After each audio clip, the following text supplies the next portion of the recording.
सन्माननीय व्यासपीठ आणि जमलेल्या माझ्या सर्व मित्रांनो, मी जास्त वेळ बोलणार नाही, फक्त 2 मिनिटं बोलेन.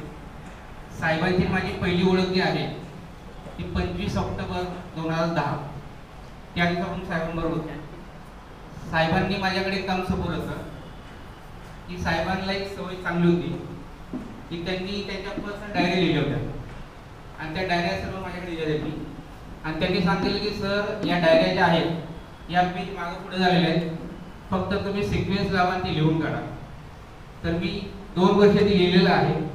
साहेबांचं जेवढं म्हणजे साहेबांबद्दल मी भरपूर बोलू शकतो, 2-3 तास सहज बोलेल एवढं मी साहेबांबद्दल जाणलेलं आहे आणि साहेबांपाशी मी 2-2 तास बसून ते लिहिलेलं आहे. प्रत्येक साहेबांचा खूप चांगला अनुभव मला आहे. तर साहेबांची फक्त एक इच्छा बाकी आहे. मंजुळे मॅडम म्हणले की सगळ्या इच्छा पूर्ण झाल्या, पण एक इच्छा अपुरी आहे. ती अशी आहे की साहेबांनी सांगितलं होतं की माझ्या जन्मदिना दिवशी जे माझी जेवढी स्टोरी आहे ती पुस्तकरूपात आली पाहिजे. त्या हिशोबाने आम्ही ती लिहिलं होतं आणि साहेबांची पंचायती जेव्हा साजरी झाली त्यामध्ये त्यातला एक थोडासा भाग फक्त छापला गेला होता. तर मी साहेबांना विनंती करेल की त्या सर्व लिहिलेल्या डायऱ्या काढून त्यात एक पुस्तकरूपी जर आपल्यासाठी प्रेरणादायी काही झालं तर खूप आपल्याला आनंद वाटेल. फक्त मी साहेबांना जोडून 2 लक्ष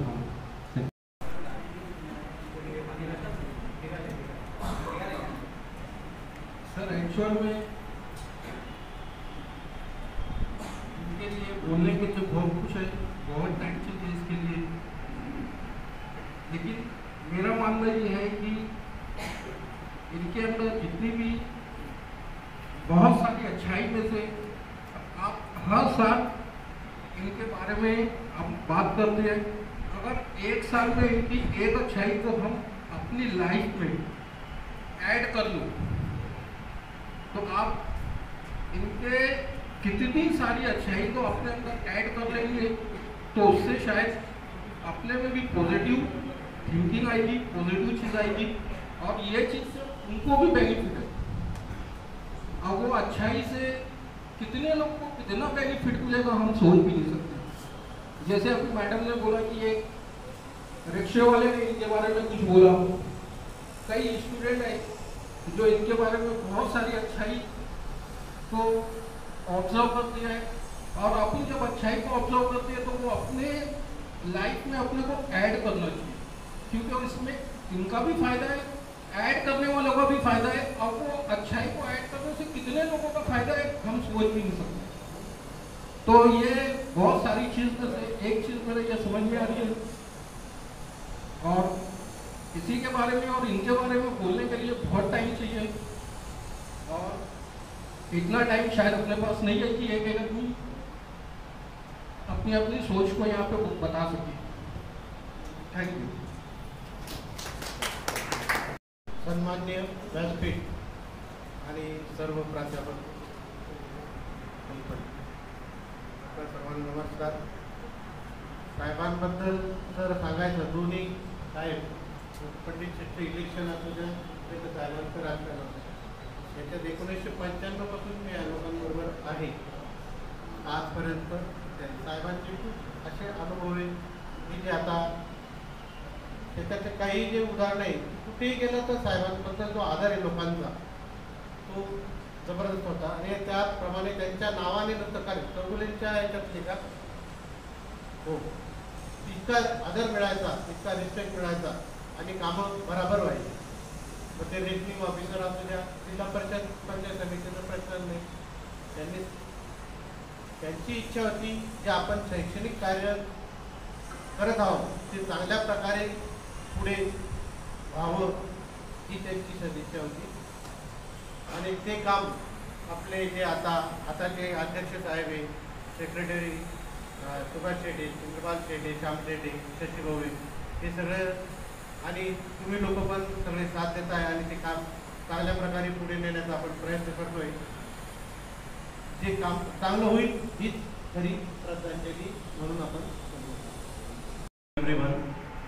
मैं कोशिश करूंगा कि ज़्यादा टाइम ना लूँ क्योंकि बहुत सारे लोगों को बोलना है और हर किसी के दिल में ये इच्छा है कि महादेव सर के बारे में और पंडित सर के बारे में हर किसी का कुछ ना कुछ पॉजिटिव एटीट्यूड या कुछ ना कुछ तो पॉजिटिव है. हर कोई बोलना चाहता है लेकिन टाइम शायद नहीं है या कुछ लोग बोलने डर रहे होंगे.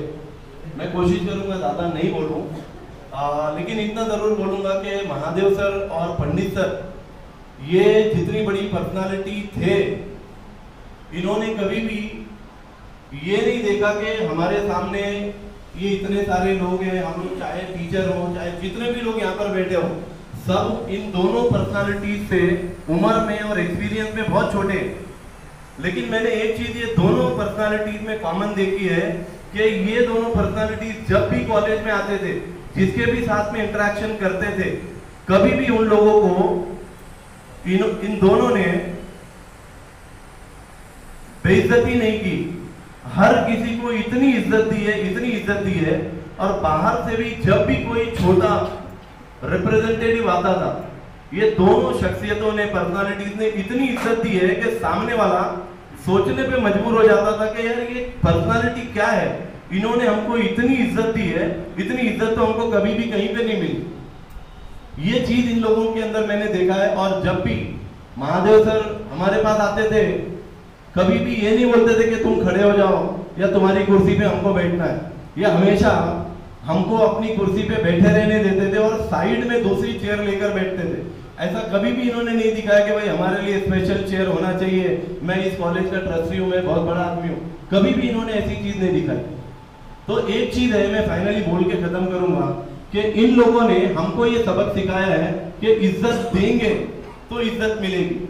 तो इन्होंने ये चीज सिखाई है कि इज्जत देंगे तो इज्जत मिलेगी, और इन्होंने हमेशा इज्जत दी है, और इनको लोगों ने इज्जत दी है सिर्फ इसीलिए कि यार इन्होंने हमारी इज्जत की। ये एथिक्स का एक रेसिप्रोकल फीचर है कि इज्जत दोगे तो इज्जत मिलेगी।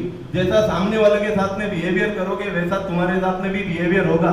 और आज तक मैंने नहीं देखा कि महादेव सर के साथ में और इंद्रपाल सर के पंडित सर के साथ में किसी ने बदतमीजी की हो, क्योंकि इन्होंने हर किसी को इज्जत दी है और इज्जत इनको मिली है, चाहे वो टीचर हो, चाहे वो स्टूडेंट हो, या बाहर से आने वाला कोई भी पर्सन हो, सबको इज्जत मिली है और उन्होंने इनको इज्जत हमेशा दी है।